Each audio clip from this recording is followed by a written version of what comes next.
We are back. We are back, sir. What do you think about this card, Harrison? Listen. I know a lot of people are complaining about this card we got coming up here. Garcia versus Onama. Are they complaining? In the Apex. Back in Las Vegas here. Performance Institute. But I think despite the lack of big name value, I think it's going to be a good card. I think this is a banger 5-round main event. I think a lot of these other fights on the card are going to be pretty exciting to watch. And I think it's going to be a sneaky good, especially main card. You'd say there's some hidden gems. I think it's going to be a solid card here. Don't sleep on this card. I feel like when we watch, at least like historically speaking with me and you, we've watched some Apex cards together. Mm-hmm. They tend to be very entertaining. They do tend to deliver. They do deliver.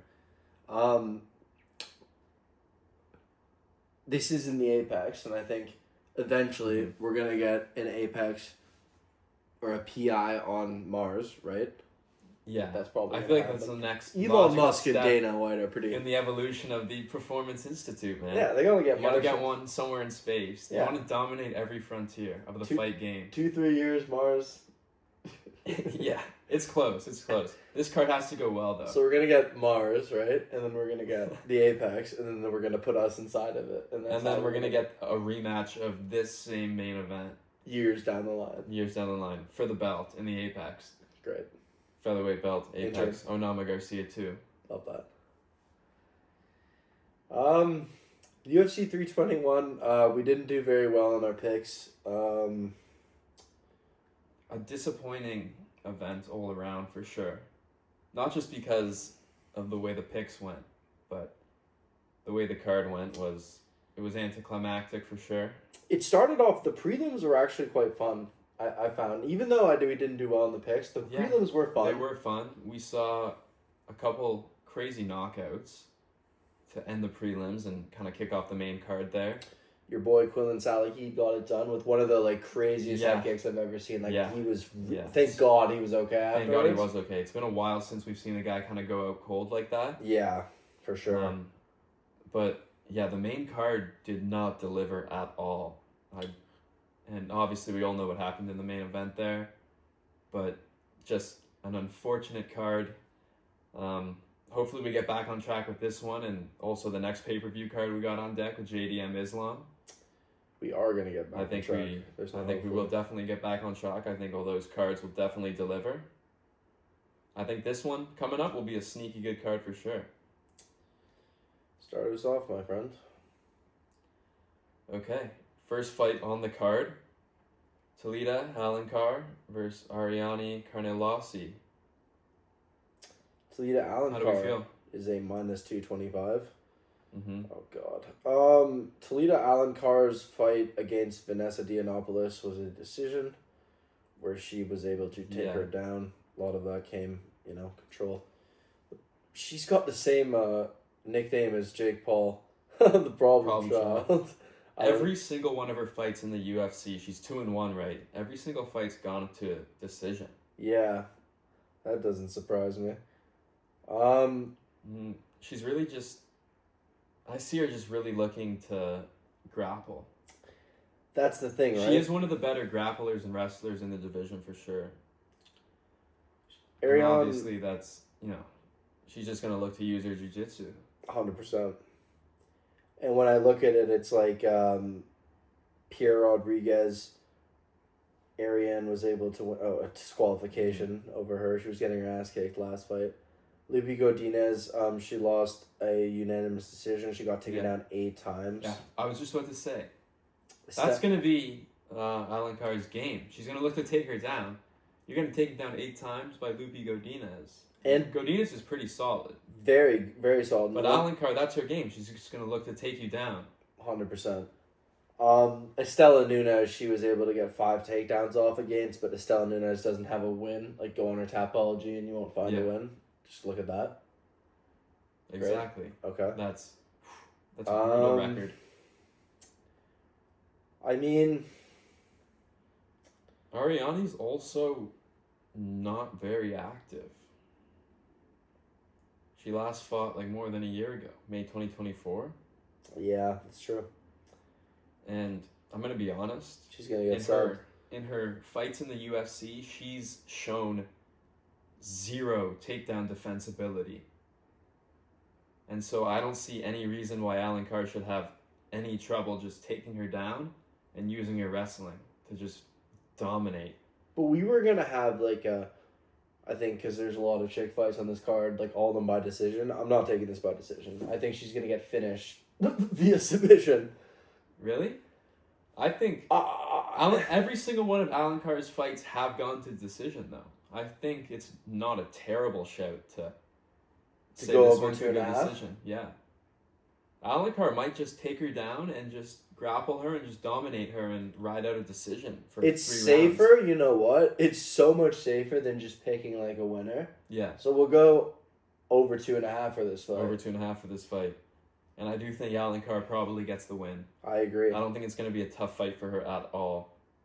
Ariane, I think Tough for her to finish, I think. Ariane's going to look to just walk her down and throw those big shots, but I think it's going to be a tough task to get Alencar out of there. She's tough. And the second she does take you down, it's probably going to be over. Agreed. Yeah, I think if she takes you down the round, it's going to be tough for you to get back up. And then, I mean, it's just going to be a matter of you being able to win 2 out of 3 rounds, which she won't be able to do. So, I guess we move up to Philip Rowe versus Kyo Sokeon. I probably butchered that, but he beat Oban Elliott. I think this is going to be another banger fight. I took Philip Rowe, actually, in, his last fight versus, Lusa? Yeah, it was versus Anjay Lusa, and he was getting... TKO, yeah. And he was getting fucked up. He was getting beat up. He was getting battered, and then he came back and got that win, yeah. My buddy Evan, I remember, because you can look back on that. I'm sure you guys won't, but it's there. The Philip Rowe pick. I don't think the Fresh Prince is going to get it done against No. Ko. This is his second fight in the UFC, and he really dominated Oban Elliott in that one fight. I was like super, super impressed with the way he fought there. I'll be honest with you. Sorry to cut you off. He's an unreal striker, though. I love his game. And he's got good takedowns. Mm-hmm. And a lot of the Koreans, sometimes, like you see like the Korean Tyson who just fought in a fight and just lost. Like, a lot of these heavy strikers who are from maybe that side of the world, like, they struggle, but I see Seo Kon, like, he's very all around. Like, he was able to dominate Oban Elliott on the feet and on the ground. He did show off, like, his grappling in that Oban Elliott fight. Like, and he looked super, super strong. Like, he was able to kind of manhandle Elliott. He got a lot of those, like, heel hook takedowns. Like, he looked really, really strong, really good in that fight. I think as long as he's able to close the distance, because Phil Rowe does have a crazy reach advantage. Yeah. But as long as he's able to close the distance, 6'3". I think he's going to be able to get it done. Like, you think he's going to be able to get him out of there? Like, Phil Rowe's biggest issue is that he can get taken down. Yeah. And so if the fight goes there, I have no reason to believe that not Oban Elliott, but Ko can, like, dominate him from the top position. I feel like he could get some ground and pound off for sure.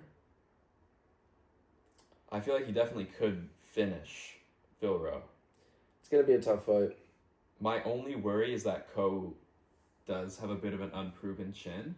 Yeah. And Phil Rowe definitely, like, his boxing is, I wouldn't say it's like elite by any means, but I would say he has pretty solid boxing. TKOs in the UFC. He has put guys down in the UFC, and he definitely does have the power to catch Ko, but I think Ko is just too skilled, too smart for that. I would agree with you. I'm going with a TKO from Seo Kon. I'm honestly, I'm not going to pick like a round or bet on a round for this, but I could bet on it not to go to the distance. I think Ko by KO is TKO, a very safe bet. TKO, KO. Yeah. I love it. What round. But we're going to go with that. Mm-hmm. Love that pick, my friend. All right, my friends. We move up. Third fight on the card. This one is I feel like we don't need to spend too much time on this fight. Alice Ardelean versus Montserrat Ruiz. Yeah. I just don't think there's much to say about this fight. It's ironic that the girl who's 10-7 is so much more favorited over but that's what you get with women's MMA. Like minus 400 favorite. You can't it's read crazy. into it. The record means fuck all sometimes. This is a very, very nothing fight, and I don't mean that with any disrespect. It's just we have a 10-7 fighter versus a 10-4 fighter.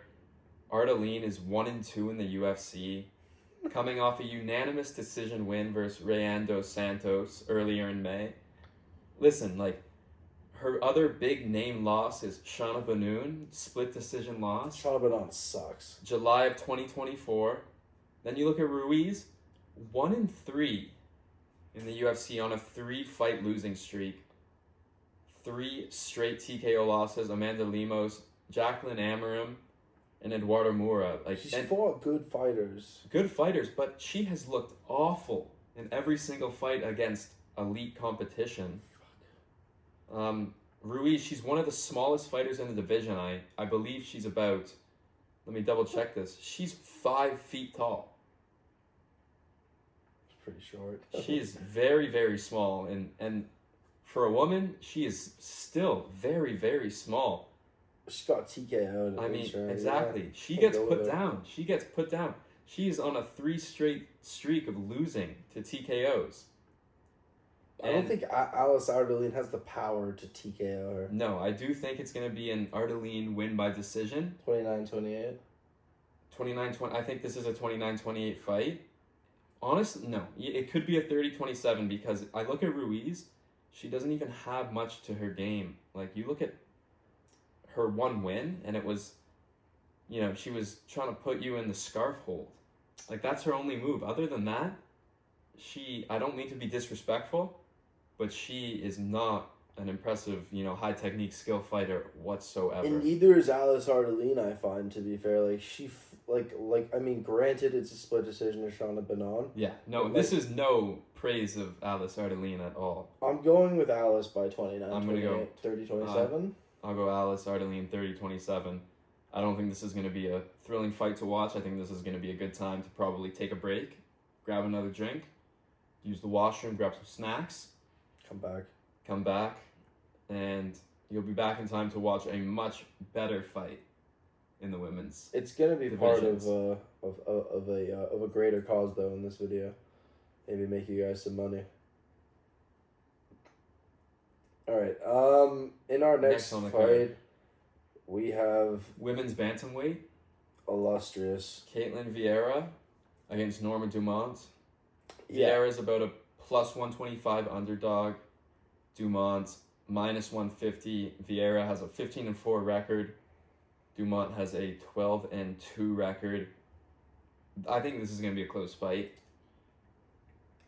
I like Caitlin Vieira's boxing. I like both of these women. I like both of their skills for sure. This is going to be a much, much different fight than the one before it.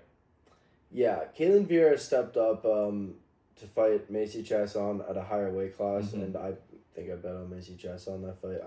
I'm never going to bet on her again, honestly. And she looked good, dominant, unanimous decision win. Powerful, in that fight. strong. Very powerful. Yeah.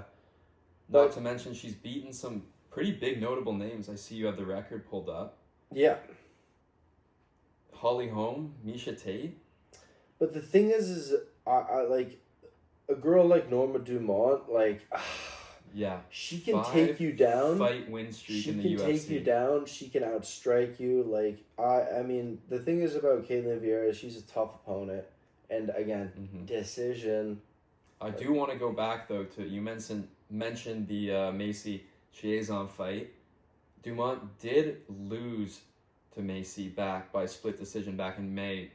I know it was back in 2022, which is a while ago, but that is one big name opponent they do have in common. This is true. Macy Chasson was able to get the, but I think honestly that... I don't think that means much. I did just want to mention No, for sure. I think Norma Dumont's worked on her takedowns and her takedown defense. Honestly, I don't see it being a bad pick for Caitlin Vieira, which is why my thing for this fight is going to be, again, decision. Both these girls are pretty tough. Yeah, I absolutely agree. I'm going to go with Norma because I really do fancy her. You look at both of these women as a talented. You look at both of these women's resumes, and it's a lot of decisions. They fought tough competition. I mean, you look at Vieira, unanimous decision loss to Kayla Harrison. Yep. Back last October. Yep. Like it's impressive stuff for sure. They're both tough women. Yeah, it was Kayla's second fight in the UFC. I mean, yeah, decision. I'm gonna go with Norma Dumont. I am gonna back Norma Dumont. Yeah, 29-28. This fight screams 29-28 decision for sure. All right. We move up. This one is. I don't think this fight is gonna be nearly as competitive. Yeah, a lot of people have made videos on Cedric Dumas. I sure don't get to pick him in UFC fights considering he's been vacant a lot of those matches. He has a awful mentality and mindset, and that's the reason why he's a plus 275 dog in this fight, despite being 10-3 and having more UFC experience against a Dante Johnson who's a huge -3. Yeah, no. That's just the first photo that shows up. Just this like photo of mugshot. But Dante Johnson 6-0, -350 favorite, and a lot shorter. Is a lot shorter. But this is his first career fight at middleweight after fighting at heavyweight. So he's going down 2 big weight classes. And I can't even believe this guy ever fought at heavyweight, given he's like 5'9". Like, that's Chris Barnett dimensions. Yeah. And now he's going down heavily. He's going down heavily. Because... And, I mean, this is his debut. He beat Darlin Abbey on the Contender Series by TKO back in August. And he's moving down. He's fighting guys who are definitely going to be faster. You know, he's used to fighting guys at heavyweight. And I feel like he's used to kind of having the speed advantage against guys. And so I feel like that might be a little bit of a shock to him. But I see no reason why, like, if he's been fighting at heavyweight and he's used to that kind of power... Oh, I'm taking him. I'm glad we're in agreement. Because there's no way that he won't be able to... The only thing, like, I can really... have the power advantage. I don't trust, like, Zachary Reese and Cedric Dumas on the Noche UFC card. Terrible fight. I was in Portugal, and I watched that, and that ended in a nut shot immediately, where, like, he had to be taken out on a stretcher. I mean, with a guy with that much money in your bank account, you know, he's got a lot of canceled bouts. Like, Cedric Dumas, I'm going to be honest with you, he's not bad. He has fought. Mm-hmm. He has a win against Cody Brundage. He's been subbed, he's been TKO'd, but he has, you know, I don't think he's going to win this fight. I'm not going to pick him, but, like, to be fair, I don't even know why he's on the roster. Just because of, like, the standard of what it takes to be on. Is this the Dumas record? Yeah. Yeah, McHale. The loss to McHale. Ruzabayev, Josh Friends. Yeah, look. I think this fight plays out exactly like I think he gets TKO'd. Jack Chuck fight. Yeah. Where he just gets TKO'd. Like, I think Dante Johnson is... First round TKO. Has KO power. And he has a pretty good, strong fighting IQ. Like, he's calculated with his shots. And you look at all of his finishes in the pros have come in round 1. Yeah. They call him lockjaw. Like, I'd be scared if I'm Dumas. I think he gets walked down. Walked down and TKO'd. Walked down, TKO'd. Round 1. Remember when Brian Battle fought at heavyweight and he was a fat fuck? I do. Shout out Brian Battle. Dirty boxing this weekend. Yeah, I won't be betting on that. No. But I think Dante Johnson, I think he finishes him within 4 minutes. I agree. Let's go. And we move up the card. Timothy Cuamba in the bantamweight division takes on Lee Chang-ho. Have we missed the odds for a couple fights? I have them here. Cedric Dumas is a... Yeah, he was, I mentioned it, he was plus 275 underdog. And then Dumont versus Vieira. Dumont is a minus, at the time when I was looking at this, minus 150 underdog, favorite. Okay. Let's move up, let's go. Timmy? Cuamba, I will say the odds for us here. Timmy Cuamba is a 9-3 record, -119, slight favorite against Chang Ho Lee, 11-1, -109, slight underdog. I think this is going to be a banger fight. Very, very competitive fight. Two super, super aggressive guys who are going to look to strike and really push the pace. I worry about the guys who they bring up via Road to the UFC. I do. I don't think the level of competition on the whole Road to the UFC thing is very high at all. Yeah. I think it's more of a promotional way to grow the sport in Asia sort of thing. And also grow the UFC brand, obviously. But I don't think that... Roberto Romero's kind of shit. He was able... David Onama, the thing is, he was able to give David Onama... He was able to knock him down. Who do I rate more? David Onama's chinny, but we'll get to that later. Timmy Cuamba, though. He's 1-2 in the UFC. He's the minus? Yeah, slight -119. Minus. Slight favorite. I will say, what I see from when I look at Timmy Cuamba, you look at that TKO win versus Roberto Romero, he showed off, he has super quick hands, pretty solid, above average boxing, but, you can crack his chin, And, he's a decent, capable grappler, but, he can easily be overwhelmed by pressure, and if he's not defending the takedowns very well, I feel like this is going to be a super long fight for him. I kind of want to go with Timothy Cuamba.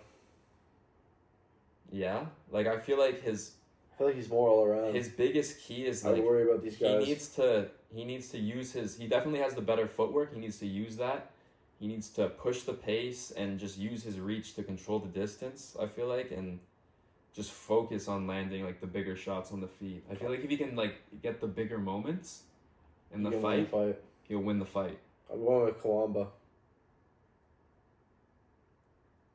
Yeah. As an underdog. It's tough because Lee, bro, he's 2-0 in the UFC. Yeah, he's but I don't rate these Road to the rise. UFC guys as much, man. They fight the guys who came up via Road to the UFC. He's an aggressive. He's gonna look to push that very fast pace, and I feel I'm going that's Cuamba. Something. You look at Cuamba, he could be overwhelmed by that pressure. I feel like that's his one downfall. Do you want to go with Lee? You going with Cuamba? You like Cuamba still? It's tough. I can see I think as long as he controls the distance, it's his. But I think it's going to be a tough fight. I think there's a reason the odds are so close. I'm going Cuamba. Lee's going to be so aggressive in that clinch, man. And he's going to try and pressure you, and he's going to try and neutralize that distance control. I'm going with Cuamba. How about you? You're going with Lee? With that said, I'm going Cuamba, though. I think so. I think he's going to maybe drop around. 29-28. Yeah. Cuamba 29-28. It's going to be a good underdog pick. I'm not excited for this next one necessarily here. The next fight is Billy Elekana versus Kevin Christian. Billy is a -265 favorite, so pretty heavy against Christian, who's +215 dog. Billy's 8-2 record coming into the fight, and Kevin Christian is 9-2. I had Billy as an underdog against Ibo Aslan his last fight. Oh, dude, that fight was anyone who had Billy, I feel just made out like a bandit because he just dominated Ibo. It was just he was so tentative after getting fucked up by Cute Lava, and I was Billy, I think the decision. It was just such an easy unanimous decision. He barely had to work for that. Yeah. He was just the way better fighter in that fight against Ibo Aslan. I look at Kevin Christian, he's a disappointing fighter, man. He's got a decent record, but it's just not in the UFC. He is huge, man.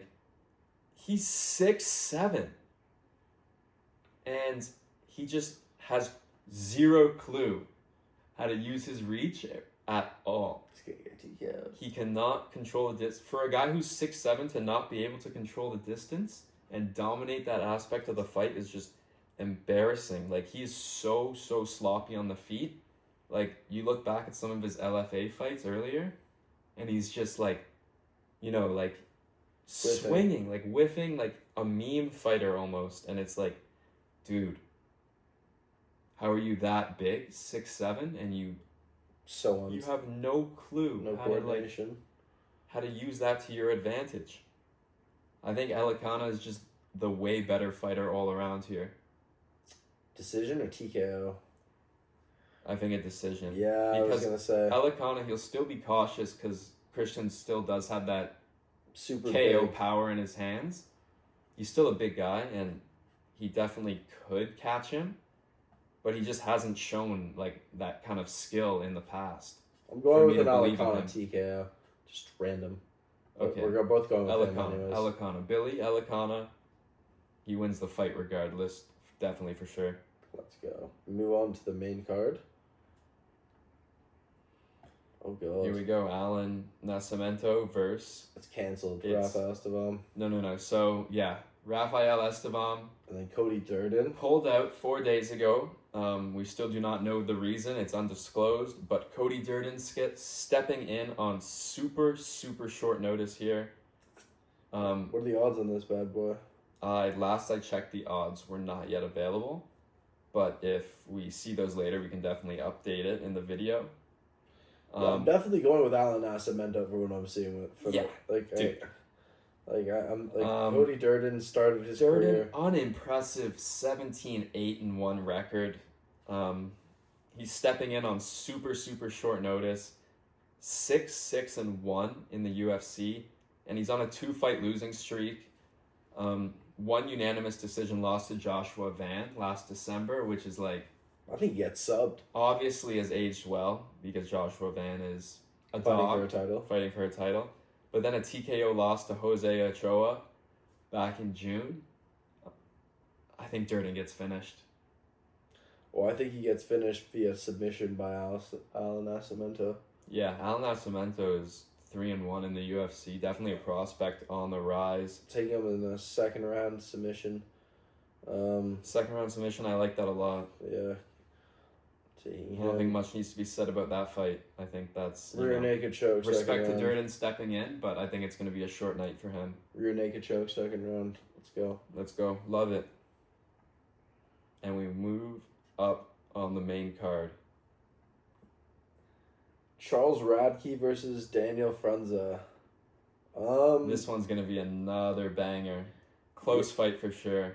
I think it's going to be a absolute war on the feet. Both guys are super game to just throw hands.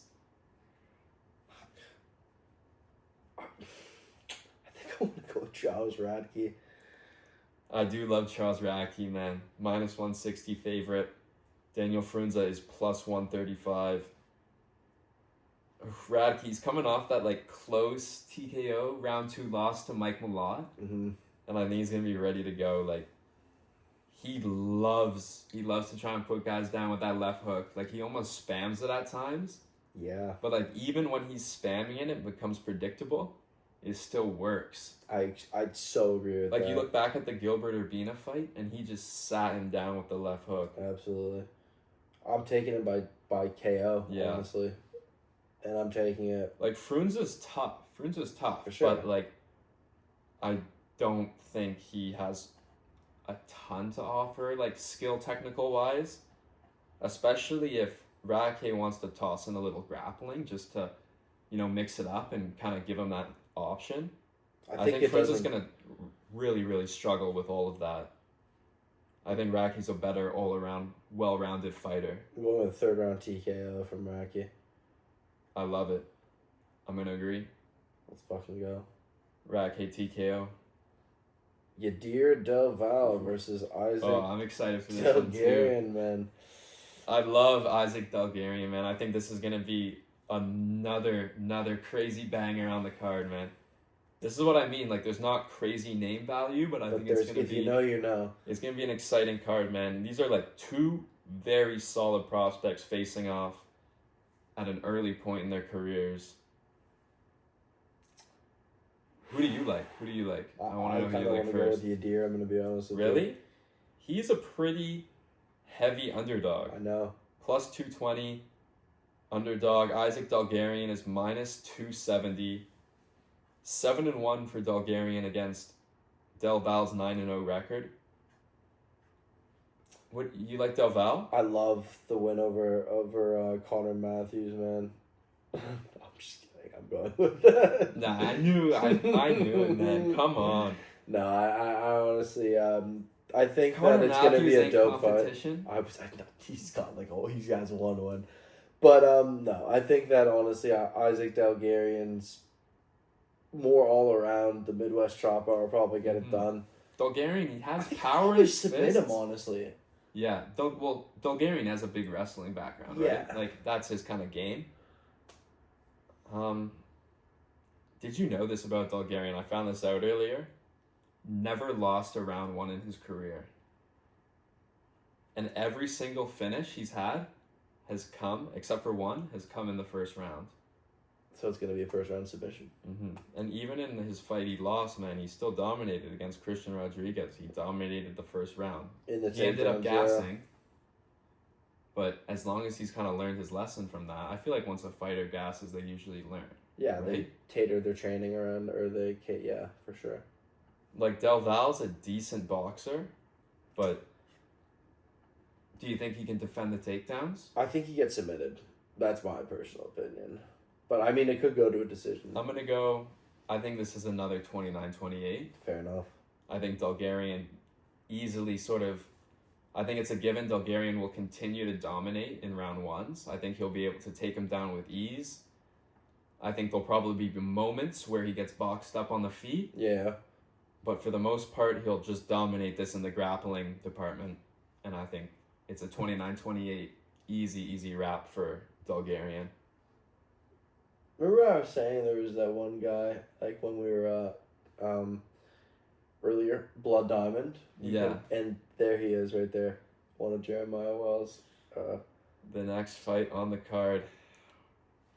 Another decent co-main event, or sorry, not co-main, but feature fight on the card. I mean, I personally think Themba Gorimbo is going to beat him because, I mean, it was a bad loss to Vicente Luque on short notice. Like, I think he was a little... And that fight pissed him off so much. Yeah, he's going to be back with a vengeance. And I think he's going to be back with a vengeance. Usually when you get beat in a super embarrassing fashion like that, it either haunts you forever and you're never the same, or it motivates you to come back. And I think Themba Gorimbo is the kind of guy who's going to come back motivated from that. I think he's going to TKO him. I think he learns from that fight. I think he comes into this fight against Jeremiah Wells with a much smarter game plan.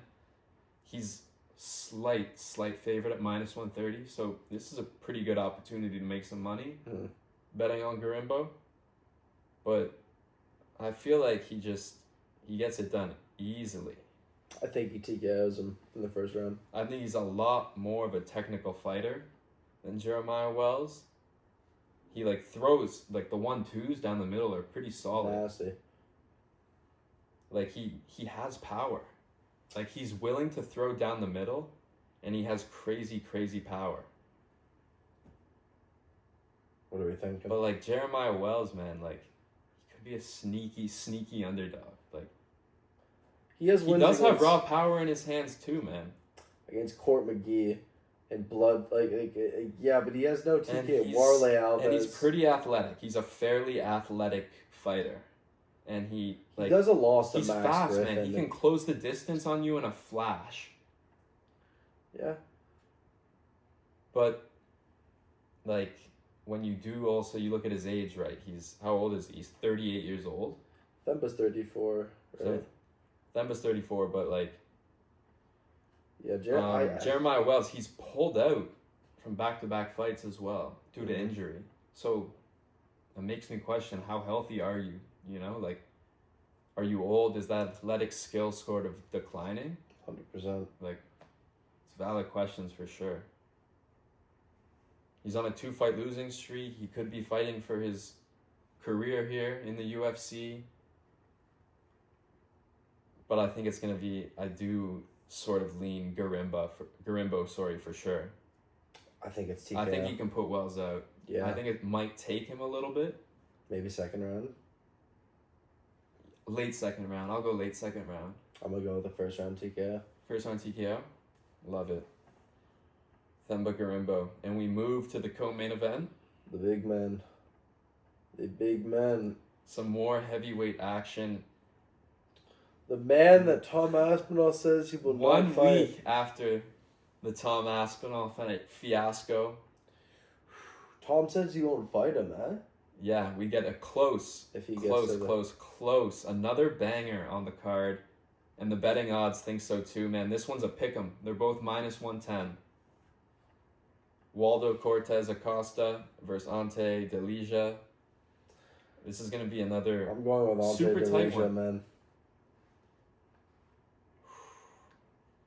I think this is such a tough fight to really, really break down. I'm really impressed with like both the guys' resumes. For sure. Like, I don't think very highly of the heavyweight division at the moment. Neither do I. But this is a fight that definitely gets me excited in the division. I'm going with Ante Delija by a TKO.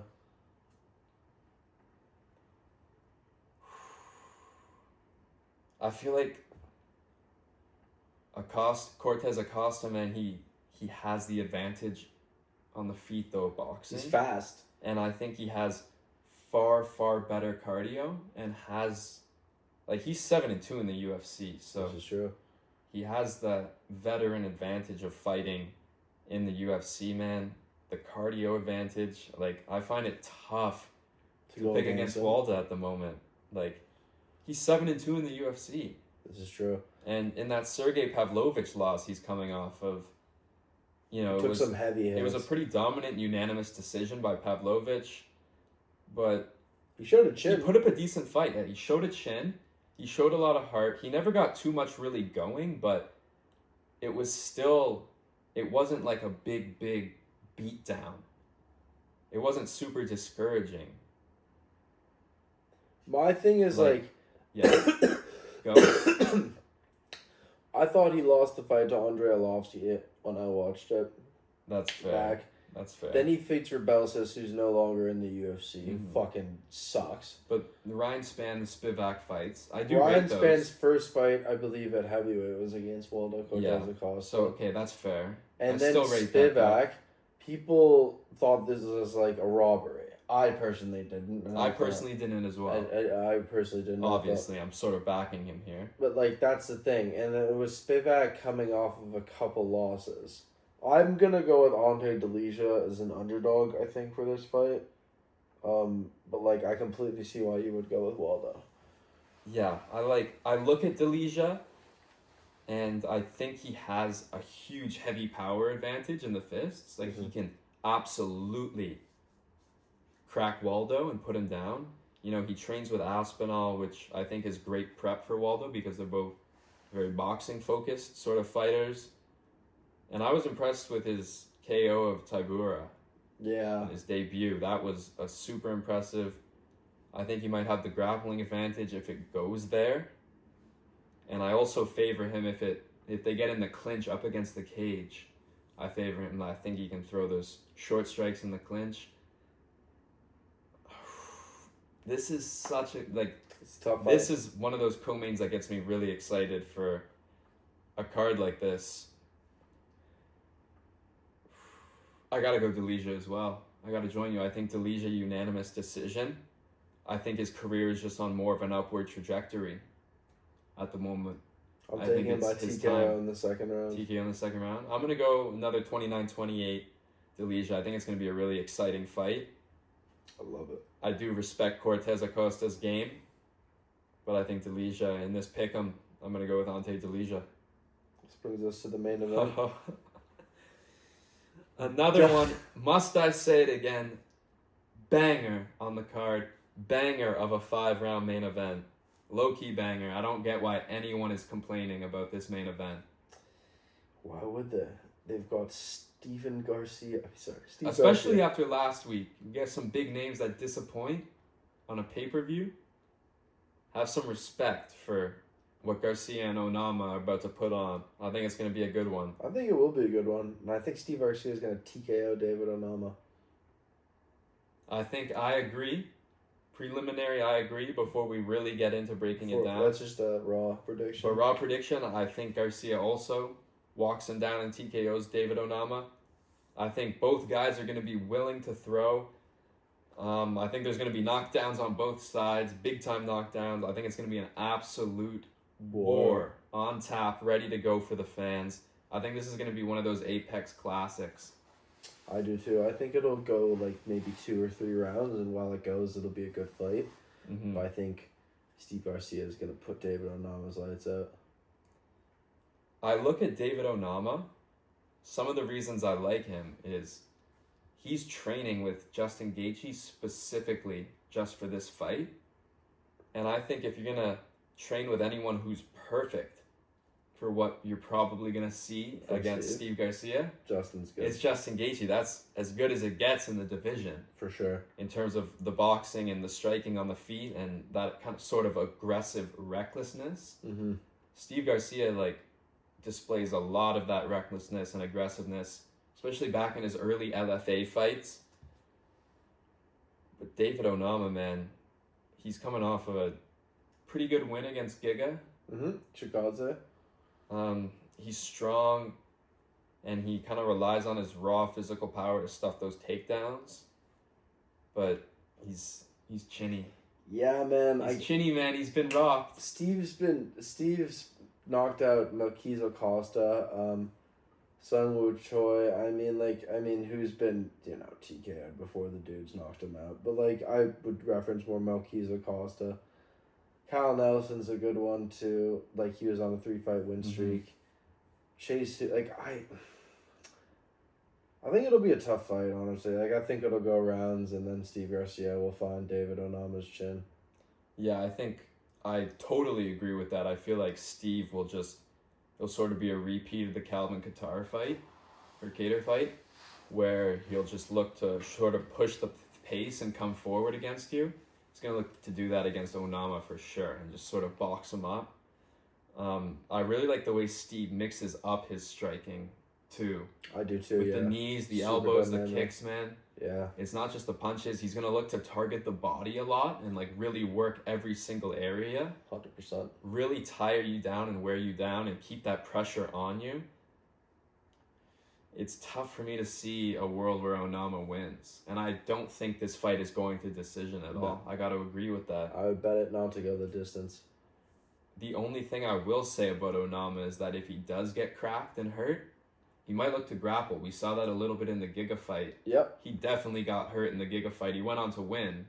He's shown he's tough. He can recover, but he did get hurt in that fight. He was willing to grapple and wrestle. For sure. We might see that again, and I think he would have the advantage in that department. But I think the odds of the fight going there are still super, super slim. Yeah, I think Steve's going to hurt him, and then he's going to follow up. My only thing with Steve, too, is he has been KO'd before. It was back in a while ago. June 2022. Mahashate. Yep, who recently. But I don't, I think he's improved and learned since then. 100%. I think he's improved the cardio. And I just don't see a world where David Onama catches him. He might get knocked down at some point, but Garcia has shown that he has an incredible ability to recover as well. And get back up. Yeah. Yep. And he'll keep coming forward against Onama for sure. And I think the second he realizes that Onama sort of has nothing for him and he's not scared anymore, that's when he'll put the lights out. I think that's going to be the second round, dude. So I'm going to go third round. Let's go. Third round finish for Steve Garcia. Minus 135 favorite. So another great opportunity to make some money. All right, now let's make our parlays. Yeah. So,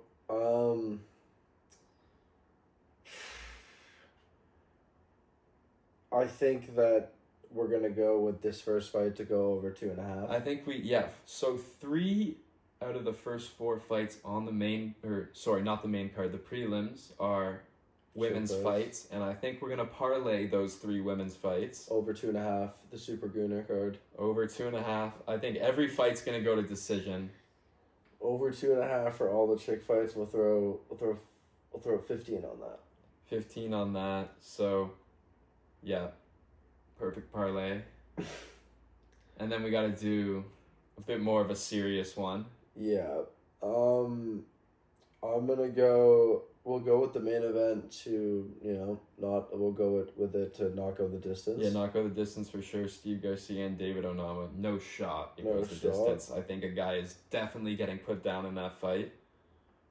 I'm gonna go with. We're gonna get. I think we should get Nascimento in there. On money line. I like it. -128. And I think for that parlay, we should also throw in one of the chick fights to go the distance, just for a little extra money. I think if one is guaranteed to go the distance, it is probably the first one, the Ariane Alencar fight. Throw it in there. I think we put that one in there. Throw it in there.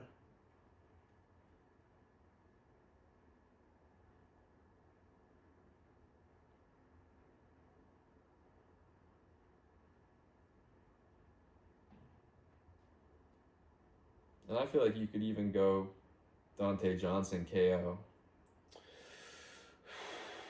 I'm calling my shot on that one. Want to add that to it? Yeah. Let's go. Add it to it. Okay, I like it. So, do we have 2 parlays now? Those 2 parlays, yeah. Beautiful. All right. I'm excited for this card. I am too. We also have some dirty boxing this weekend. And yeah, it's going to be a sneaky good weekend for combat sports, I feel like. And we'll have some championship 1 picks as always. Can't forget about the Friday fights. Can't forget about the Friday fights.